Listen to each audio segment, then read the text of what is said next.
de Titolillo, quanto il principe è un discorso sobre un poder individual, cómo interpretar un poder individual. Y es un discurso que él hacía también dedicándolo a los Medici que volvieron a Florencia y lo exiliaron. Entonces, es también muchas de las provocaciones que se encuentran en Machiavelli, de una cierta forma, nacen también de este contexto. Y es una cosa que no es solo oportunismo, pero es una cosa que él teorizó realmente. Entonces, es interesante Machiavelli porque es un autor que dice muchísimas cosas, pero es muy difícil interpretar su real intención. Esto es una pequeña contribución que quería dar, porque también en Italia normalmente se tiene una visión bastante, ¿cómo decir?, histórica y filológica de este asunto. Y a mí me parece sumamente interesante el atrevimiento de tantas polémicas que veo acá, de pensar Machiavelli con situaciones muy actuales. Es una cosa realmente muy estimulante, pero para mí, en parte, es novedosa. Entonces, me parece una iniciativa de grande valor y de grande originalidad para mí. Entonces, bueno, deseo que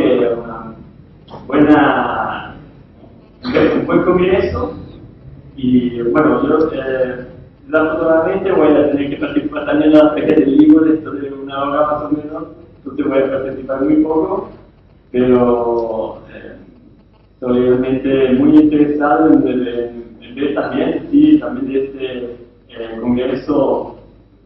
Ojalá salga también alguna otra publicación interesante sobre el tema. Muchas gracias.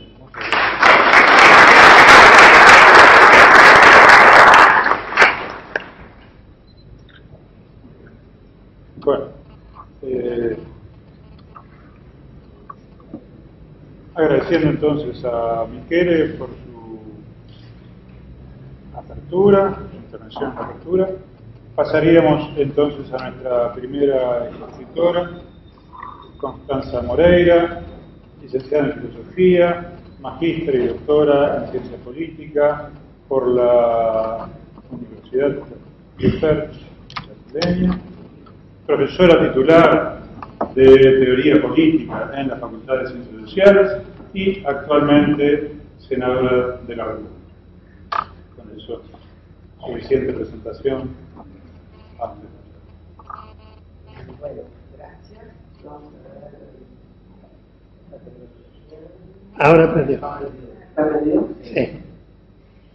Bueno, primero voy a hacer un reconocimiento especial a los filósofos que me han traído a esta actividad. Saben que yo me he dedicado a la ciencia política, pero bueno, quienes me convocaron vienen de la filosofía, tanto Nelson como Eduardo Real y Eduardo Piazza.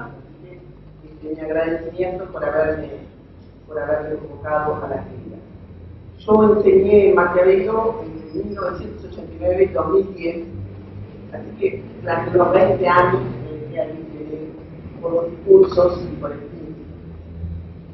No lo estudié, sin embargo, en filosofía, cuando hice la licenciatura en filosofía, no estaba Maquiavelo. Sino que lo vimos en teoría política en Brasil, acá. Lo vimos en Brasil, donde figuraba en teoría política en el paquete de los elitistas, junto a los clásicos como Pareto, Dussel y algún no tan clásico como Lenin, y creo que tal. Cuando empecé a dar teoría política en la facultad, el curso de teoría política se dividía en dos partes, algo así como la teoría política antigua y la teoría política moderna. Entonces, cuando hacíamos la primera teoría política 1, la teoría política antigua, empezábamos con Platón, recorríamos la Edad Media y terminábamos con Maquiavelo. de alguna manera este Maquiavelo era el Maquiavelo republicano, y lo que dábamos en esta teoría política era democracia república. Al sumarse y compactarse la teoría política antigua y la moderna, empecé a dar de Aristóteles y terminaba con Rousseau. Y el Maquiavelo de esta unión de la antigua con la moderna ya no era el Maquiavelo republicano, sino el anticipador de la moderna teoría del Estado. He leído a Maquiavelo de mil modos posibles en 20 años y lo sigo haciendo, así que estoy agradecida por estar en este homenaje. Y si mi lectura de Maquiavelo le resulta antojadiza, demasiado libre o excesivamente interpretativa, les recomiendo leer a Cassirer sobre la leyenda negra y blanca de Maquiavelo, porque todo el mundo ha interpretado y sobreinterpretado a Maquiavelo en este tiempo. Hace 500 años, solíamos decir cuando estudiábamos en Brasil, este señor hizo un libro dedicado a Lorenzo de Medici para pedir trabajo o para presentarse a sí mismo. Decíamos, así como alguien le entrega un currículum ahora, Maquiavelo hizo este libro. Había sido un político práctico, los estudios lo muestran como un diplomático, pero creo que diplomático no es la palabra que usaría, ya que esa palabra hoy denota algo que tiene que ver con la burocracia y lo protocolar, y Maquiavelo negociaba poder real en su vida de diplomático. Se parece más a una diplomacia presidencial que a la diplomacia en sentido estricto. Bueno, Maquiavelo, como decía, como solíamos decir, en vez de enviar un currículum, hizo un libro y no le fue bien. A Maquiavelo nunca le fue bien, fue cancelado, fue torturado, fue acusado de conspiración, y pasó los avatares políticos propios de esos teóricos de la política que ensayaban la praxis constantemente, algo que los herederos modernos de la ciencia política difícilmente podrían aludir. Estos teóricos iban de la política a la teoría con fluidez admirable y creándose problemas no tan admirables. Todos ellos, Platón, Aristóteles, Hobbes, Locke, Rousseau, hicieron política en su tiempo y construyeron teoría en forma más o menos inductiva a lo Aristóteles, partiendo de la excelencia política existente en la época y construyendo categorías teóricas más generales, y otros lo hicieron al modo de Platón, tratando de implantar teoría allí donde solo había poder, y con eso me refiero a las andanzas de Maquiavelo con Dionisio de Siracusa, que le valieron también experiencias muy amargas, tratando de encontrar un rey filósofo, de construir un rey filósofo allí donde solo había poder. Maquiavelo está a esa altura del binomio teoría-praxis, nunca más abajo, por más que sus escritos le puedan parecer a algunos pobres teorías, ciertamente no a mí. Muchos, y escuchamos decir esto permanentemente, afirman que Maquiavelo no es un teórico, que el príncipe no es más que una colección de consejos prácticos. He escuchado decir esto incansablemente a lo largo de todos mis años de amistad con Maquiavelo.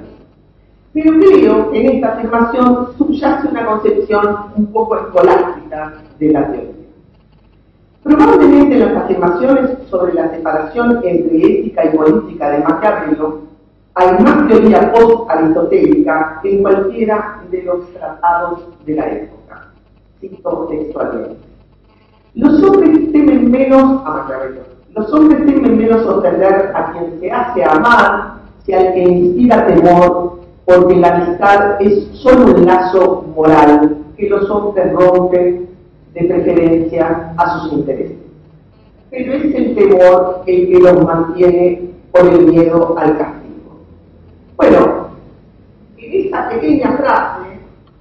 pequeña frase, Maquiavelo deconstruye la idea de que el lazo político es un lazo moral, es el logos, lo que construye la política, lo que permite diferenciar el bien del mal, y salta hacia lo que luego diría Hobbes, que el miedo sustenta todo principio de autoridad.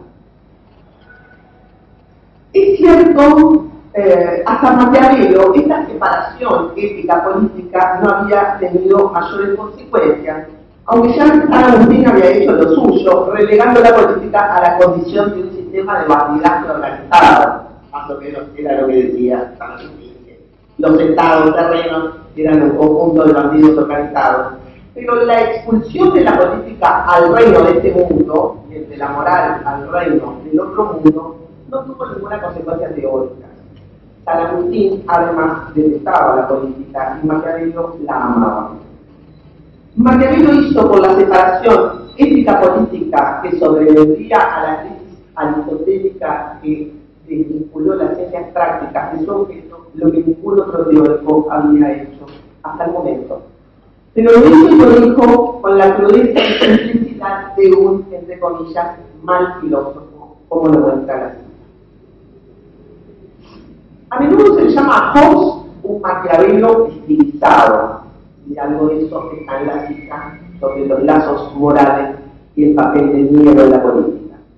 Pero creo que la relación entre Hobbes y Maquiavelo, la miro a Raquel porque sé que él me dijo que su preferido era Hobbes, creo que la comparación entre Hobbes y Maquiavelo está más ajustada al sentido con el que ambos miraron la política que a los textos estrictamente hablando de unos y de otros. Mientras Hobbes deduce su teoría política de los postulados sobre una naturaleza humana única, invariante, predecible, en Maquiavelo la política es irreductible a cualquier postulado de la naturaleza que no tenga que ver con las relaciones de poder. Y el poder en Maquiavelo es por esencia dialógico. Leo una cita. En todas las ciudades hay dos tendencias que tienen su origen, una en no querer el pueblo que le oprima a los poderosos y otra en el deseo de estos, los poderosos, de dominar al pueblo. A esto le llamo entonces una naturaleza dialógica del poder. Y esta naturaleza del poder de Maquiavelo, a diferencia de Hobbes, dice respecto de la naturaleza de la relación de las personas en la sociedad. No es que Hobbes no realice esta operación luego, pero empieza exactamente al revés. Empieza del individuo al ser de la política en el tiempo. Maquiavelo hace la operación inversa. Empieza con el ser de la política en el tiempo para deducir las características necesarias a un proyecto de poder encarnado por un individuo. Y esto tiene que ver con la forma en que surge la teoría en Maquiavelo. Es una teoría surgida de la práctica. Quizá es pura inducción, mientras que en Hobbes es puramente deductiva, como no podría hacerlo de otra manera. En este sentido, Maquiavelo es más que moderno, porque la modernidad rinde tributo a la razón. Maquiavelo es más que moderno y por eso la tradición marxista lo reivindica, porque es una teoría para la práctica. Pero entonces, el Maquiavelo que yo veo es un hombre de dos mundos. Viene de la más pura tradición práctica de la época clásica, de esta tradición aristotélica en la cual la ciencia de la política es una ciencia al servicio de las cosas de este mundo, y apunta hacia la teoría de la praxis que vendrá de la mano con la reinterpretación hegeliana del marxismo. Y es por eso que Gramsci lo usa. Claro, Gramsci transforma al príncipe en un partido, hace del apetito individual una voluntad colectiva y del consejero del príncipe el intelectual de masa. Él exagera, Gramsci, de la misma manera que yo exagero. Pero todos exageramos con Maquiavelo y capaz que tienen razón los que dicen que la culpa de todo esto es el propio Maquiavelo que escribió El Príncipe con brocha gorda. Quisiera resaltar acá tres aspectos de su obra que tienen vigencia en nuestro tiempo. El primero, el principal, es el tema de los principados. En segundo lugar, el de la política como intermedio entre el hombre y la bestia, entre lo bestial y lo humano. Y el tercero, el rol de la religión y la política. Algo, esto último, de lo que poco se trata, pero que en medio de las reivindicaciones de estados teológicos, como el siglo XXI, debe ser cuidadosamente revisado. Nosotros, hijos de la modernidad, hijos de la ilustración, nunca hubiéramos pensado, en pleno siglo XXI, hubiera todavía lucha entre jerarquías religiosas y Estado, habiendo venido de la superación de estas tesis, las tesis que enfrentaban religión con Estado, justamente en la época de Maquiavelo.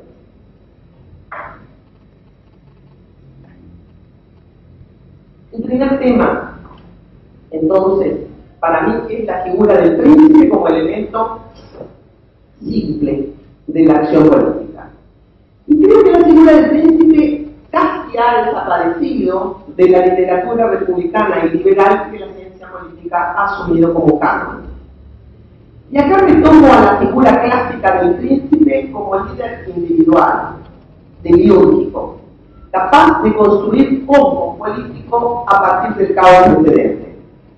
No del príncipe como voluntad colectiva a lo Gramsci.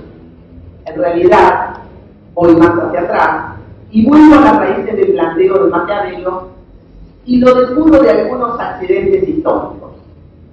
A saber, que el príncipe Maquiavelo era un monarca, y yo voy a usar la figura del príncipe para analizar presidentes en república, y que el caos en Maquiavelo era la anarquía del mundo feudal, y yo voy a eliminar ese accidente histórico y voy a hablar del caos social en las sociedades fragmentadas y desiguales de fines del siglo XX y del XX. Así que libero a Maquiavelo de esos accidentes históricos, lo digo con ironía porque no tiene nada de accidentes, y uso la categoría del príncipe para interpretar algunos de los procesos de los nuevos gobiernos latinoamericanos o los gobiernos del giro a la izquierda latinoamericanos o como quieran llamarlo. Hoy hablamos de partidos, de instituciones, de movimientos sociales, de Estado, de política, pero hay escasísimo análisis referido al rol de los liderazgos. Y cuando mucho recurrimos a ver, considerando aún hoy, en la ciencia política, el liderazgo como una especie de excrescencia de la política, como un epifenómeno de la política, como algo que escapa a todo análisis y que descansa en la irracionalidad de la política. En ese sentido, el liderazgo político para nuestra ciencia política es casi pre-político. Porque lo político, lo puramente político, es lo institucional. Sí que exagero, pero creo que hay algo de eso en el corazón de todos nuestros años. Y por eso, creo yo, que nunca terminamos de entender qué está pasando acá nomás en América Latina. Así que el primer efecto de Maquiavelo sobre el que quisiera discutir en esta mesa es la vigencia de Maquiavelo en una era de príncipes en América Latina que refundaron el orden político, más allá de las valoraciones positivas y negativas que hagamos sobre estos príncipes. Vivimos en una era donde algunos príncipes cumplen un rol demiúrgico en la política, nada más maquiaveliano que esto. ¿De qué hablo? ¿Sí? La historia de América Latina, que no se entendería sin el rol de los liderazgos de Evo Morales, Chávez, Lula o Reyes. Creo yo que estos son los nuevos príncipes de la política latinoamericana. Tienen exactamente ese rol demiúrgico que Maquiavelo les atribuyó en el sentido de construcción de un orden político a partir del caos, hecho sobre la base de su liderazgo personal antes que sobre el complejo entramado institucional. En Bolivia, el viejo orden partidario de la segunda ola de la democracia, el viejo orden partidario del MNR, el MIR, ADN, los viejos partidos, fue pulverizado por la emergencia de estas nuevas clases que irrumpieron a la política. Me estoy refiriendo a los movimientos campesinos, indígenas, pueblos originarios, etc. Pero sobre todo, este proceso tuvo a Evo Morales como dinamizador central. En ese sentido, este príncipe, Evo, es producto de su tiempo, sí, pero este tiempo es también resultado de ese liderazgo. ¿Qué diríamos de Venezuela? Chávez es también hijo de la degradación progresiva del bipartidismo punto fijista, ¿no? El partidismo que se crea con el pacto del punto fijo, degradación que por otra parte no se entiende si no recurriéramos a las circunstancias económicas que fueron erosionando el sistema de partidos venezolano, pero el proceso que siguió en Venezuela no se entiende sin ese proceso. ¿Y qué diríamos de Ecuador? Correa crea un nuevo orden político alrededor de su propia figura, casi sin partido. Estos príncipes inventan constituciones, cambian regímenes, crean naciones. Por esto me estoy refiriendo a la creación del Estado plurinacional boliviano. Crean naciones, configuran partidos. Todo esto hacen estos países latinoamericanos. La construcción política del orden, el rol demiúrgico de la política sobre el desorden social, a base de liderazgo y oportunidad política, la fortuna, es la idea central de este libro que tiene hoy 500 años.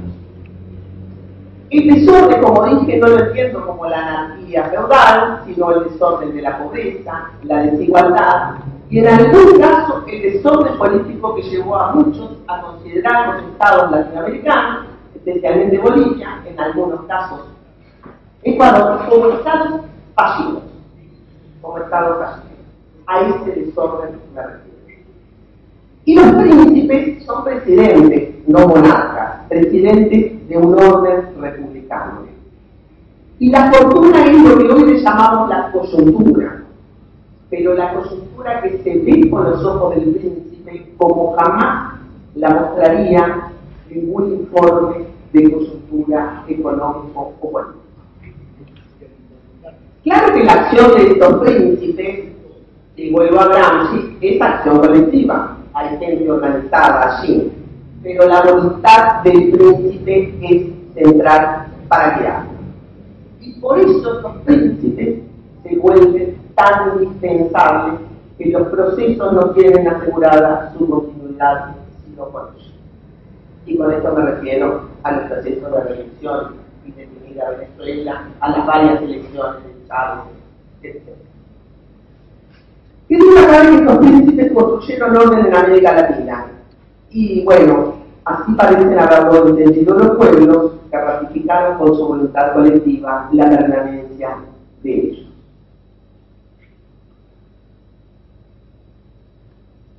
En segundo lugar, cabe destacar aquí el rol de los nuevos principados en la obra de Maquiavelo.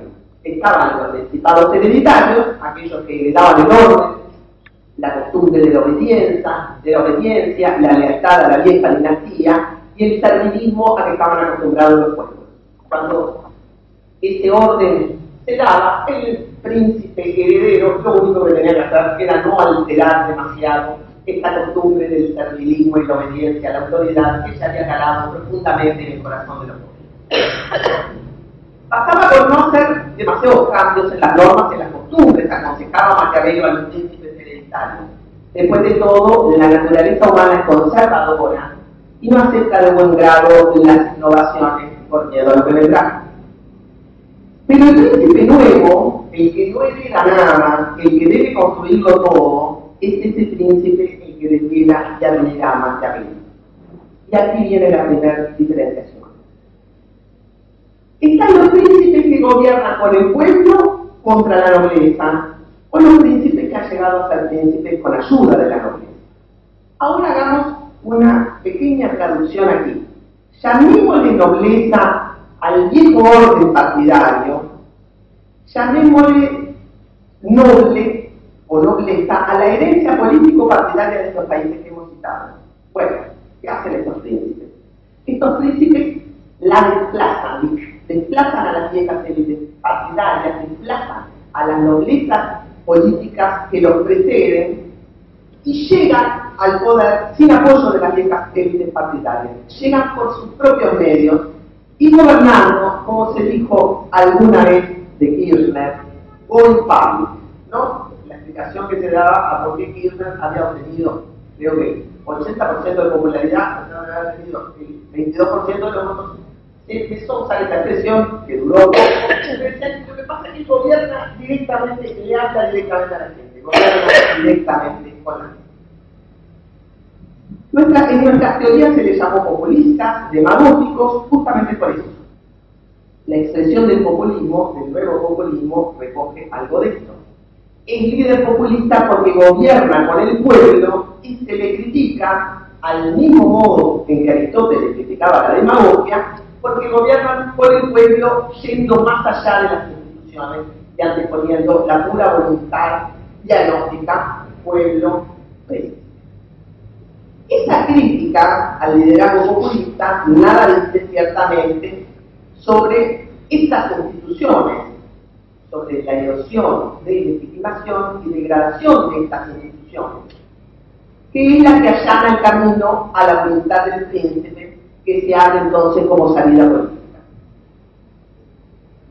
El desplazamiento de esta nobleza de los viejos partidos tradicionales en Bolivia, Ecuador o Brasil es al mismo tiempo un desplazamiento de clase y un desplazamiento político. Creo que a esto mismo se refería Maquiavelo en esta cita que voy a leer.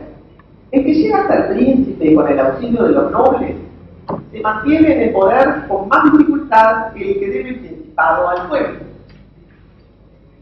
Las aspiraciones de los nobles solo se satisfacen causando daño a alguien, y las del pueblo no exigen ofensa a nadie.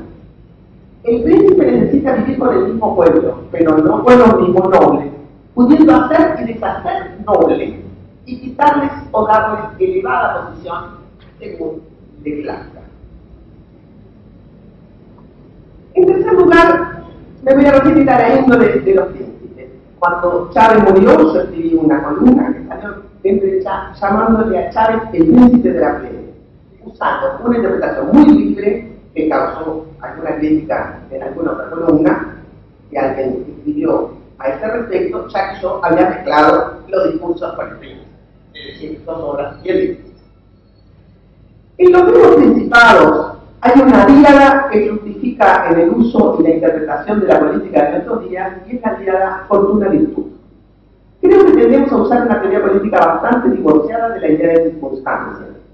Sí, es verdad, usamos el término coyuntura, pero todos nuestros análisis de coyuntura se traducen en mirar el momento, la estructura temporal de las cosas.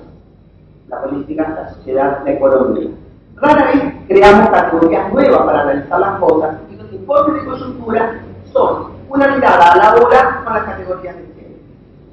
La fortuna, en cambio, en Maquiavelo era muy impredecible. Y nosotros, hijos del marxismo, del estructuralismo, del nacionalismo, no vivimos dejando lugar en nuestros análisis a lo impredecible.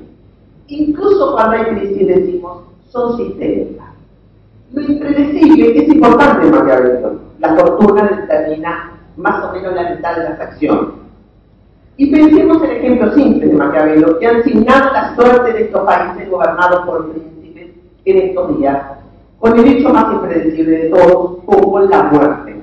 La muerte de Chávez es un impredecible que marca el recorrido político de esta nación guiada por un príncipe. Y cito a Maquiavelo refiriéndose a César Borgia. Alejandro, el padre, murió a los 5 años de haber desenvainado César la espada, dejándole bien consolidado únicamente el dominio de la Romana.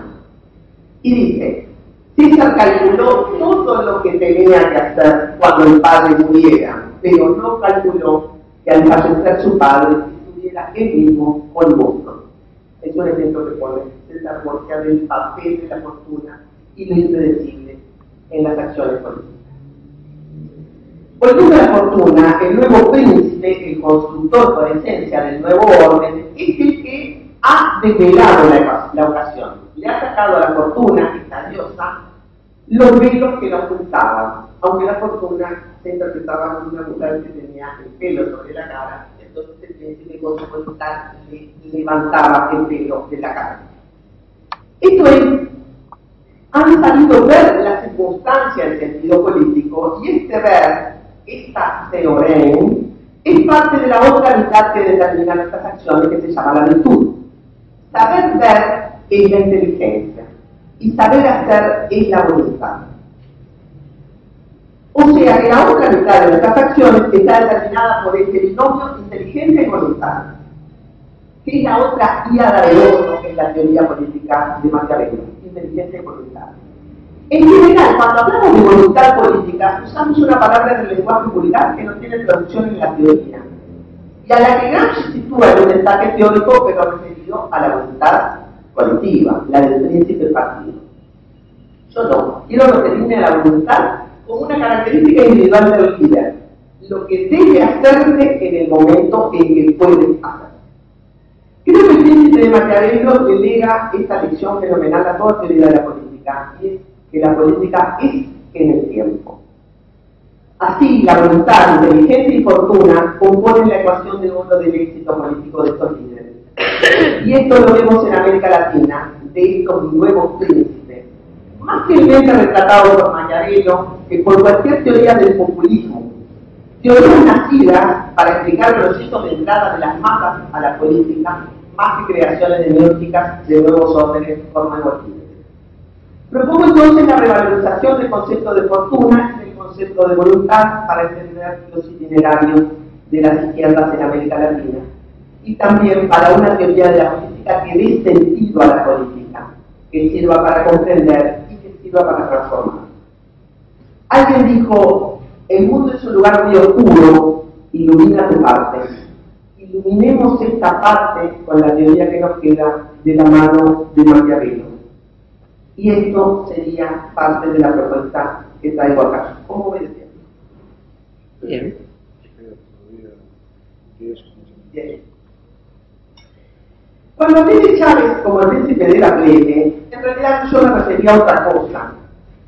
Y es el legado de estos príncipes nuevos que llegan por fortuna y virtud, la vir todavía un legado varonil, la mujer como la fortuna, está en la categoría del pueblo, lo que debe ser conquistado.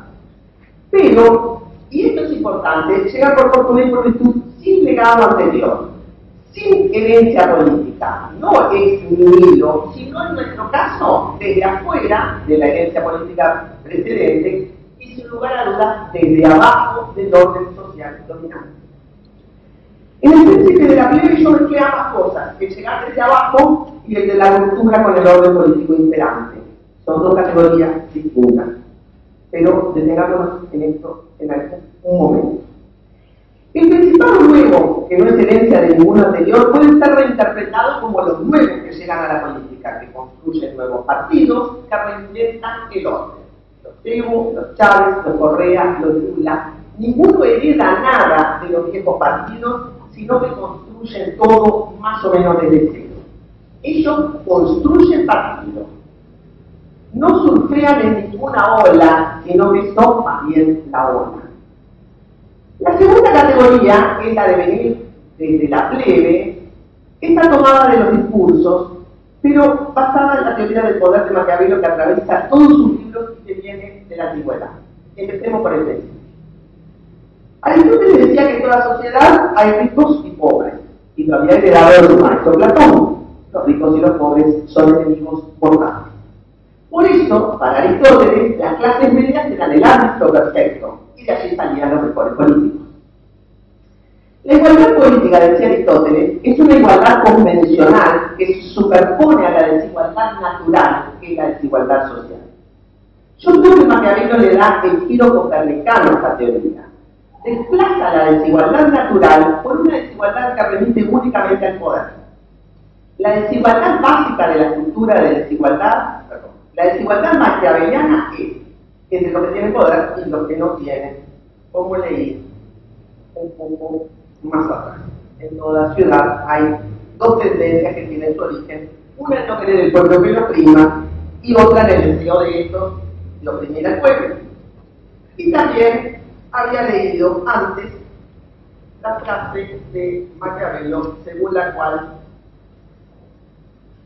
el príncipe necesita vivir con el mismo pueblo pero no con los mismos nobles, y entonces puede hacerse deshacer nobles y quitarles o darles elevada posición según lo desee. Maquiavelo altera la ecuación básica de la estructura de la desigualdad, desplazándola de la esfera social, los ricos y los pobres, y situándola en un lugar mucho más abstracto, que es el del poder, cuyos fundamentos son más frágiles, cambiantes y equívocos que la estructura de la desigualdad social. El que tiene poder en Maquiavelo puede alterar la ecuación social, desplazar a una clase por otra, enriquecer a unos, empobrecer a otros, desplazar pueblos enteros, fundar países. El poder es en Maquiavelo el fundamento de la desigualdad, y por eso Maquiavelo es esencialmente moderno. Cuando hablé del príncipe de la plebe, referido a Chávez, mezclé dos cosas: la idea del príncipe nuevo, el que llega por fortuna y virtud, con la de los que vienen de la plebe. Y esta idea en realidad está en los discursos, no en el príncipe, y se refiere a la República Romana. ¿Qué dice Maquiavelo de la República Romana? Fue grande porque la plebe era poderosa, ya que estaba armada. Los tribunos de la plebe representaban el poder de los de abajo. Evo y Lula fueron tribunos de la plebe, que luego se convirtieron en príncipes. Este es el caso más llamativo, es el de Evo, tribuno de la plebe, que es echado de la Cámara de Representantes, ¿no? Tribuno de la plebe desplazado de la institución. O quizás el de Lula, primero sindicalista, luego presidente. Primero representaron la plebe y después se convirtieron en príncipes. Sí que traicionó a Maquiavelo, que hacía una gran diferencia entre principados y repúblicas, y al que jamás se le hubiera ocurrido que un príncipe iba a transformar los principados en república, entre otras cosas, porque eso hubiera sido minar la base de su propio poder. Pero bueno, acá tenemos un Chávez que fue príncipe sin haber sido cabalmente un tribuno, y lo mismo puede decirse de Correa. O sea, no son solo príncipes por fortuna y virtud, sino que son príncipes venidos de la plebe, y entonces son príncipes que luego transforman principados en repúblicas. Finalmente, el poder por el poder en Maquiavelo no es nada. El poder sirve para algunas cosas, y puede servir para cosas grandes y nobles. Fundar naciones y fundar religiones es lo que a Maquiavelo más valoraba. No hay nada más estimable que los príncipes que fundan religiones o que fundan naciones. Todos estos príncipes que mencioné, los Evo, los Lula, los Chávez, los Correa, todos construyeron instituciones, y en ese sentido serían los príncipes más queridos por Maquiavelo. Fundaron partidos, fundaron movimientos y refundaron repúblicas en algunos casos. Evo o Chávez cambiaron la historia de sus países para siempre. Quizá las repúblicas, nosotros, no precisemos príncipes, pero deberíamos aprender, cuando juzgamos los liderazgos populistas, que hemos olvidado algo que sabía Maquiavelo y Aristóteles, y es que la índole de los pueblos es la que marca los alcances y la índole de cualquier política. La densidad institucional no se construye de un día para el otro, y si las instituciones están viciadas, quizá sea mejor cambiarlo todo que intentar reformarlo, como también decía Maquiavelo en los discursos. Termino con dos reflexiones finales, una sobre la violencia y la política y la otra sobre la religión.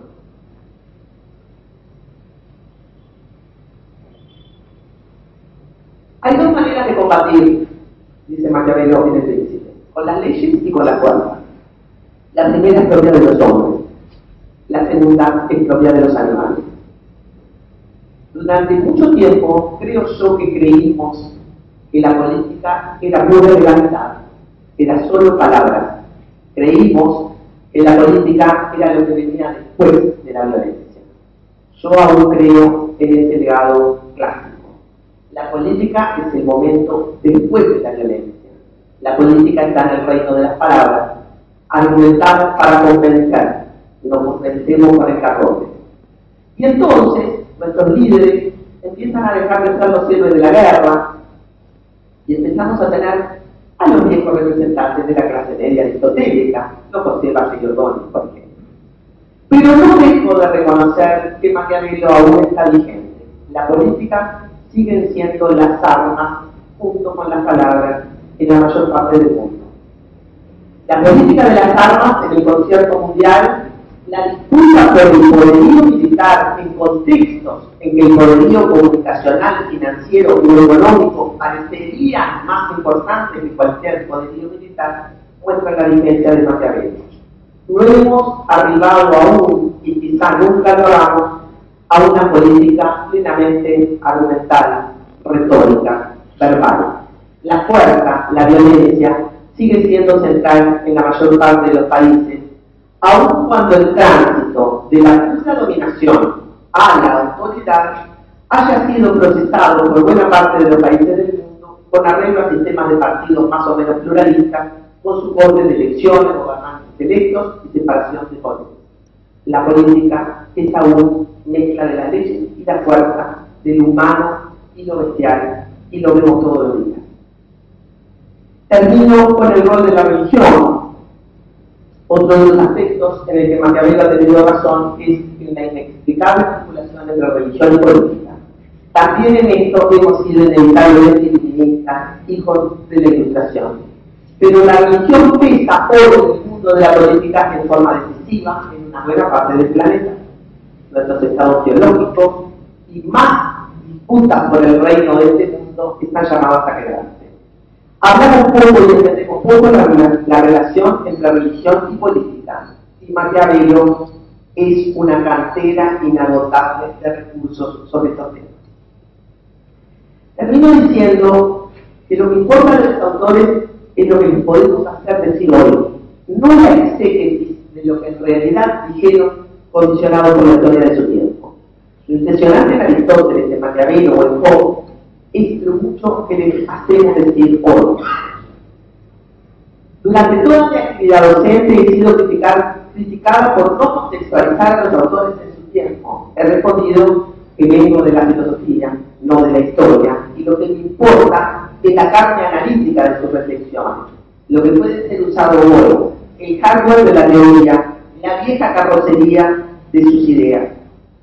Los autores fueron en el tiempo, pero sus teorías pueden ser usadas en otros tiempos. Pueden ser interpretadas para otros tiempos, para otros problemas, y creo que es eso lo que hacemos todos los días.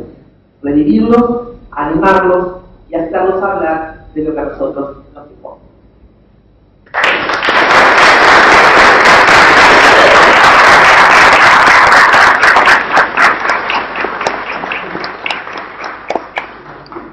Bien, muchas gracias Constanza. Tenemos previsto ahora un espacio que seguramente va a ser tan amplio como el que tomó Constanza para exponer, para hacer preguntas. Yo, antes de que caiga la andanada que temo, voy a usar el derecho que me da el micrófono para lanzar la primera. Me llama la atención una cierta recuperación de simpatía hacia Maquiavelo, dado que en los últimos tiempos, y que me parece que está de algún modo unido al ascenso de gobiernos de izquierda, gobiernos populares, mientras que, como sabemos, Maquiavelo más bien representaba el lado negativo del poder, precisamente para los mismos actores que ahora han ascendido en esa escala social, en esa escala política. Hiciste una brillante reinterpretación, una brillante lectura metafórica, como es necesario hacer para Maquiavelo, en Maquiavelo, para adaptarlo, gracias a una riqueza enorme, yo creo, que está en él y que hace posible adaptarlo continuamente a nuevas situaciones, a nuevas realidades. Entonces, tú lo utilizas para mostrar, reinterpretar el contexto y la realidad política latinoamericana del presente. Ahora, el punto es que, como tú misma dijiste, y al pasar no puedo evitar tic de una pequeña corrección. Pensaste de Maquiavelo en lugar de Platón con Dionisio de Siracusa. Quedó, sí, no podía evitar esa. Prender el micrófono. Ok. Entonces, digo, hay como un doble modelo jugando en la lectura tuya. A saber, es cierto que es más fácil, Maquiavelo dice, más fácil sostenerse para los príncipes que se apoyan en el pueblo, ¿sí? Pero también es cierto, como dice en el famoso capítulo 18, que el príncipe sabe que nunca estará libre de los lobos, nunca estará libre de los nobles. Ahora bien, tú decís perfectamente, el príncipe puede eliminar a todos los anteriores y sustituirlos por nuevos, puede crear un nuevo orden a partir del caos anterior. Ok, pero eso si solo vemos esto, si solo lo interpretamos como una competencia limitada al mercado del poder político. La verdad que también los nobles eran nobles porque ocupaban posiciones, sus posiciones políticas estaban muy relacionadas con posiciones de dominio económico, ¿verdad? Económico y social. Entonces, lo que me llama la atención es decir, que al sustituir los nobles, eventualmente, los nuevos príncipes, sustituir a los viejos nobles por nuevos, eso funciona si solo hago una lectura de mercado político, pero funciona mal o funciona raro si entiendo que o interpreto que esa sustitución también es de poder social y económico. Entonces, ¿cómo es obvio que esto no todos sabemos que es así? A ver, el asunto es cómo interpreta eso la izquierda, el grupo, el Partido Progresista, que hoy está. ¿Cómo te parece a ti que se puede leer eso desde las posiciones progresistas del poder actual? No sé si preferís ir contestando de una o de dos. Bueno, Celina.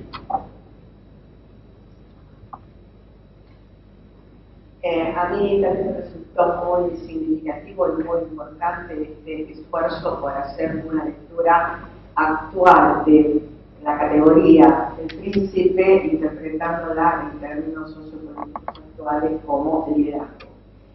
Ahora, sin duda, por una elección personal completamente comprensible, lo ha limitado al caso de líderes de izquierda latinoamericanos. Pero de hecho, a mí me parece que este mismo modelo maquiaveliano es perfectamente aplicable a otros casos de líderes en los cuales se ha producido los mismos fenómenos, es decir, al ser apartado de la tradición de los poderes, han creado nuevas instituciones, han modificado constituciones, han institucionalizado y han creado nuevas noblezas. Y pienso, por ejemplo, en Perón en Argentina, en Porfirio Díaz en México, y si queremos ir incluso fuera de América, me parece que es perfectamente aplicable a Mussolini, a Hitler, a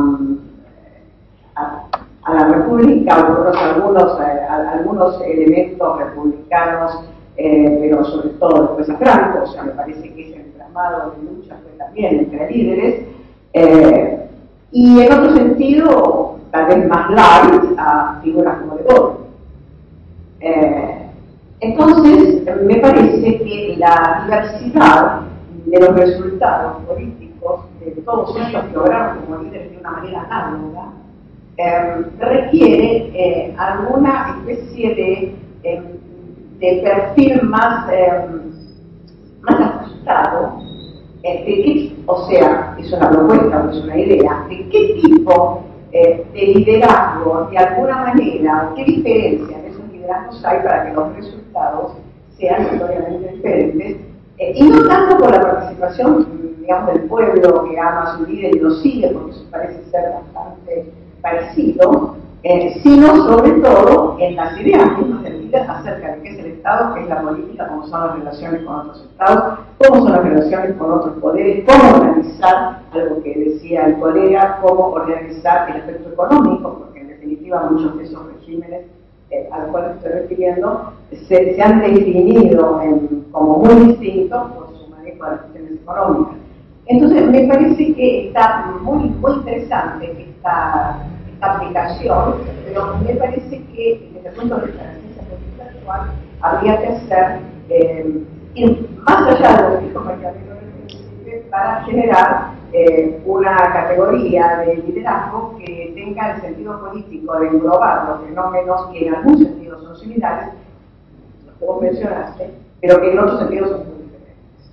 Más allá, en eso seamos maquiavelianos, de cualquier tipo de consideración de nuestras adhesiones o no a esos regímenes. Eso está fuera de la cuestión, no sería una cuestión, diríamos, de interés descriptivo para Maquiavelo mismo, ni tampoco para el organismo político, ni para una teoría definitiva del poder, como la que vos.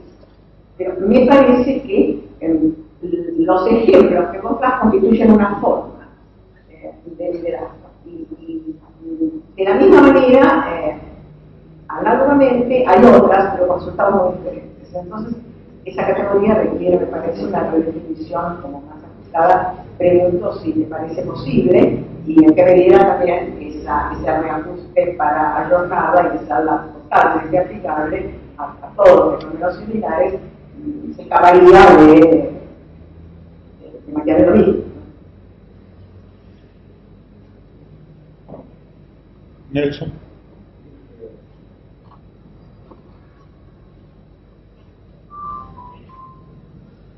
No, me quedé con la última que vamos a hablar de desarrollar, la relación de política y religión, me parece importante por una razón, inscribiste en el tema de la política en América Latina, los partidos progresistas, ¿no? Sin entrar en todo el tema de la teocracia, lo que ha sucedido en América Latina, es decir, de esos tres se podría decir determinados vínculos con la religión. Pero si yo te preguntaría, ¿no? Es decir, nuestra realidad, nuestros líderes de izquierda, ¿no? Seguramente, Mujica y Vázquez, han tenido un vínculo con la religión que hace mucho a la materialidad de y quisiera tener una reflexión ante tú, es decir, cómo se ha relacionado la política apelando a la religión para la cohesión social, para determinados valores o para determinadas roles de fundamentar determinadas opciones de decisiones políticas, porque han estado explícitamente en las motivos, ¿no? Y en Mujica.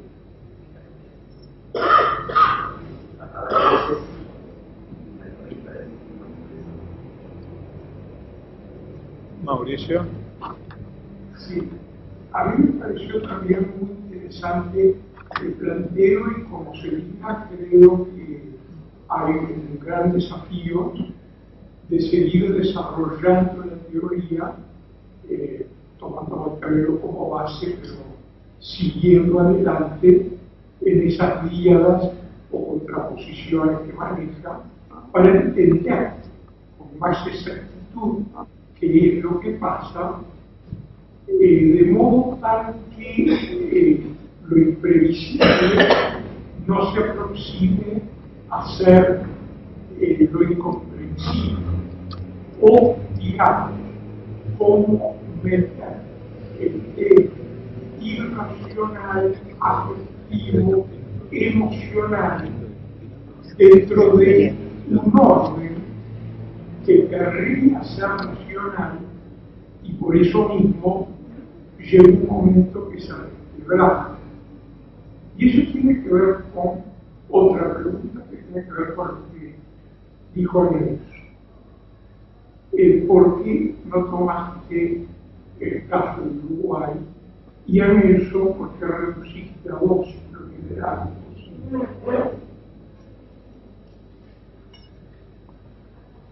Tú administras la cantidad de preguntas. ¿Por qué? ¿Sí?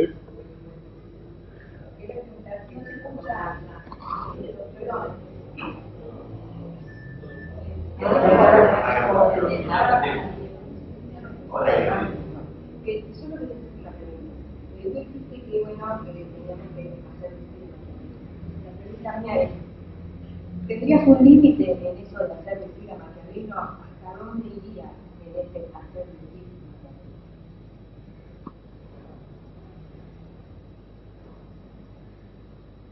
Maquiavelo? Bueno.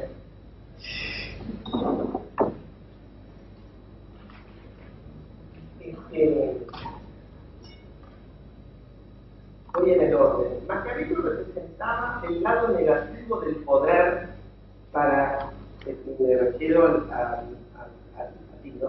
Sí. El lado negativo del poder para estos príncipes que hoy están en el poder. Primero una reflexión general.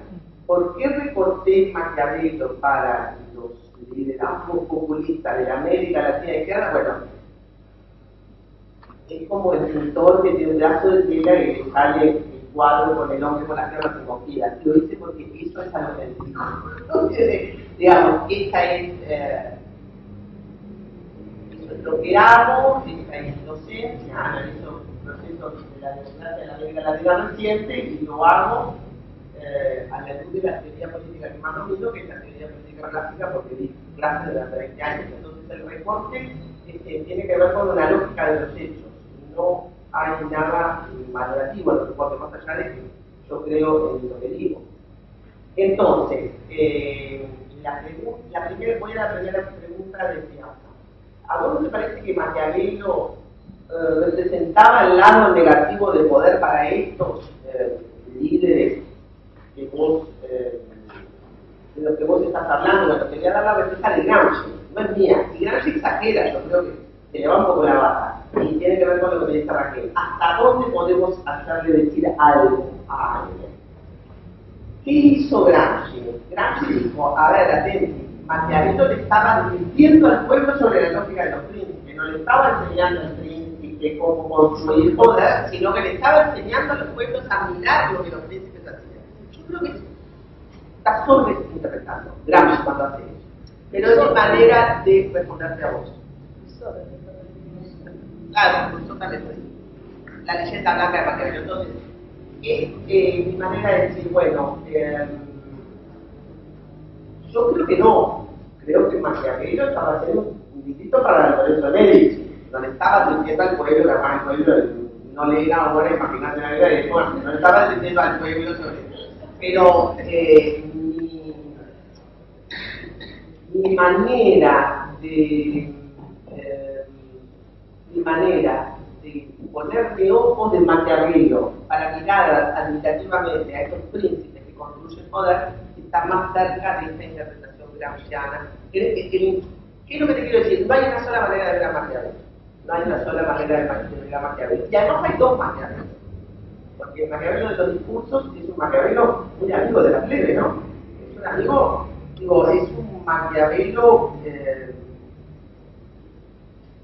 bastante, no es un Maquiavelo revolucionario, de mucho menos, que las cosas que dice la plebe tienen que morir, ¿no? Son todos un poco inocentes, un poco bestias, se dejan engatusar, ¿no? La idea de allí es la de un pueblo inocente. Voy a recurrir a un ejemplo que da Maquiavelo en los discursos que dice, para que vean que la plebe, que el pueblo entiende lo que se le dice, ¿no? Que no se engaña. ¿Por qué el pueblo se engaña respecto de los asuntos generales y no particulares? Creo que se llama el capítulo. Entonces dice, estaban en Roma el pueblo curiosísimo, cayeron los senadores muy malvados, y entonces rodearon la casa de los senadores y los querían matar. Entonces los senadores se ocultaron.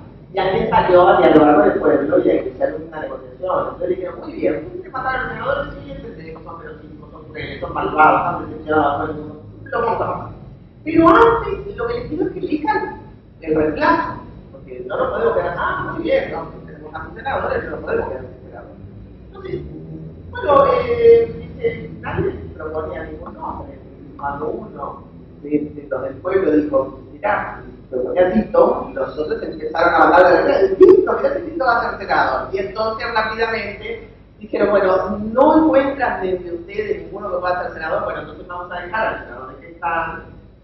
Eso sí es viviendo sobre el Parece que eso muestra un poco el pensamiento de Maquiavelo sobre el pueblo, pero es un pensamiento amigable, es un pensamiento que fue inocentón, pero bueno, la pregunta de por qué, me parece que sí, que hay dos Maquiavelos y que hay un Maquiavelo al cual yo lo puedo hacer ver admirativamente el rol de los líderes que construyen poder. Porque a mí me parece que esto es aplicable a Perón, a Vargas, a Evo Morales y a Lula, pero no a Mussolini o a Hitler.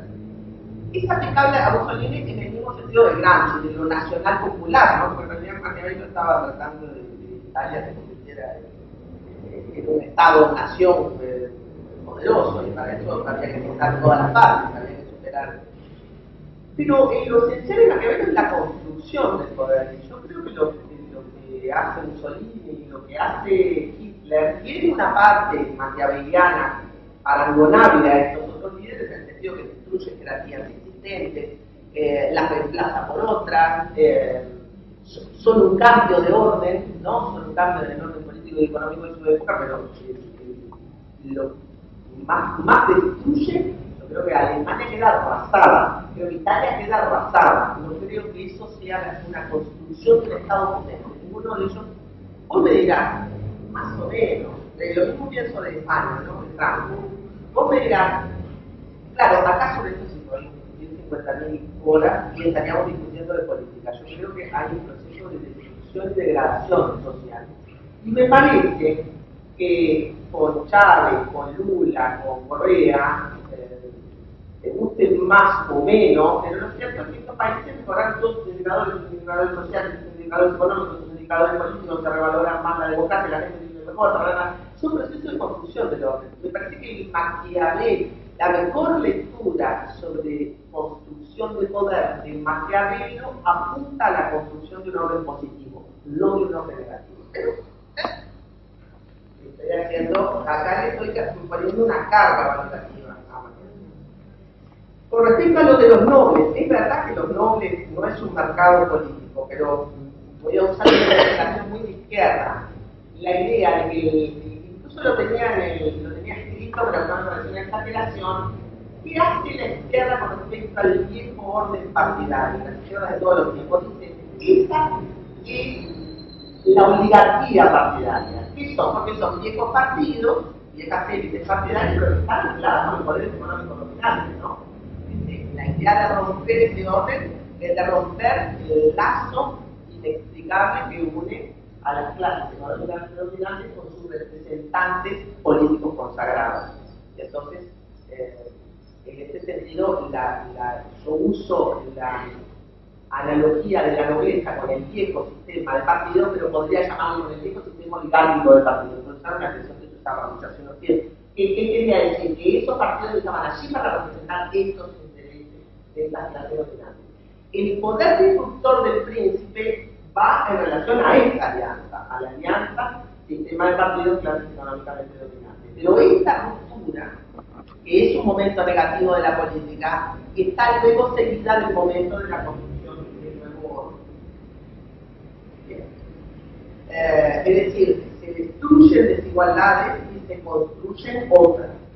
Los indios pasan a ser los señores indios, ¿no? Hay que llamarles los señores indios, ¿no? Destruyen instituciones y construyen otras. No sé, derecho comunitario, no sé, me parece que lo de la nobleza.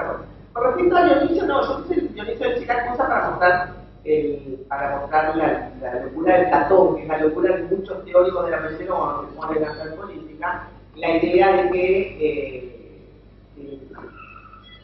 bueno, era muy propia de la época, ¿no? Creo que siguió siendo hasta Salón, y hasta había una cierta función de asesor de políticos, de asesores de, ¿no?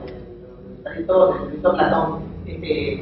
Platón no consiguió hacer nada con Dios, en realidad, porque de hecho el no estaba para nada de acuerdo en otra discusión con el filósofo de Platón, pero seguramente, más allá de lo que no vio Platón, que sí hubiera visto Maquiavelo, y que eso era imposible, lo que quería hacer en Siracusa, creo que claro, creo que Platón no lo vio porque Platón agarró lo que se le ofrecía y trató de allí de crear un rey filósofo, de la misma manera que Aristóteles, no sé qué hacía con Alejandro, seguramente con mejor suerte. A eso me refería con lo de estos teóricos de la política que de alguna manera luego construyen política.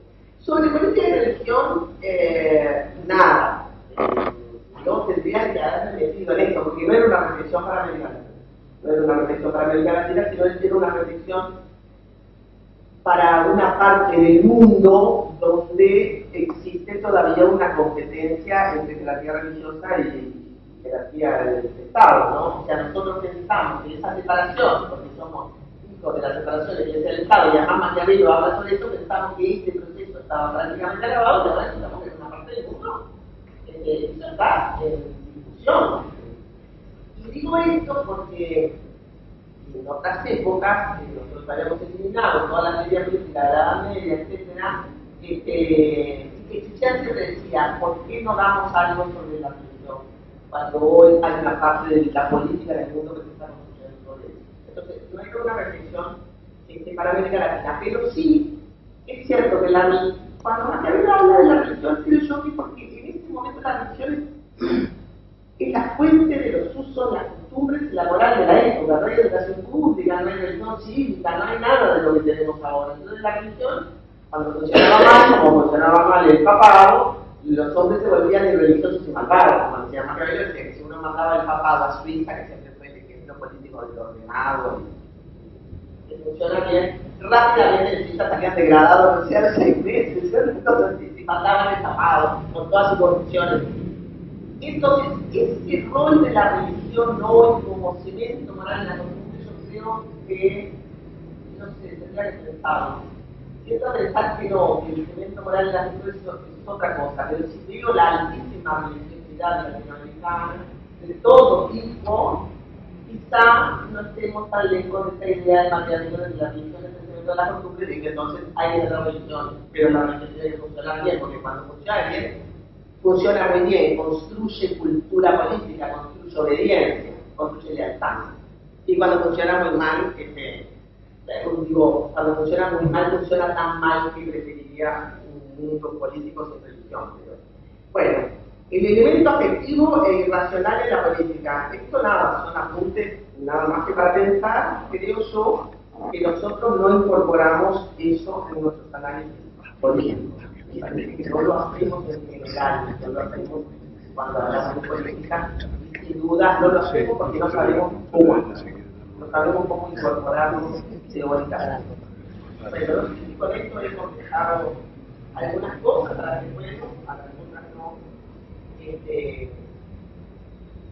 Pero bueno, así como yo hice ensayo alocado de Maquiavelo al estilo de la izquierda en América Latina, les propongo que no, ustedes los leen en otros usos mejores en otras tierras, en otras latitudes. Yo lo hice porque es mi afán de abrirlo, así que sea Maquiavelo para mirar lo que me interesa, pero no es que Maquiavelo pueda ser solo usado para eso, pero si puede ser usado para eso, seguramente puede ser usado para eso. Gracias.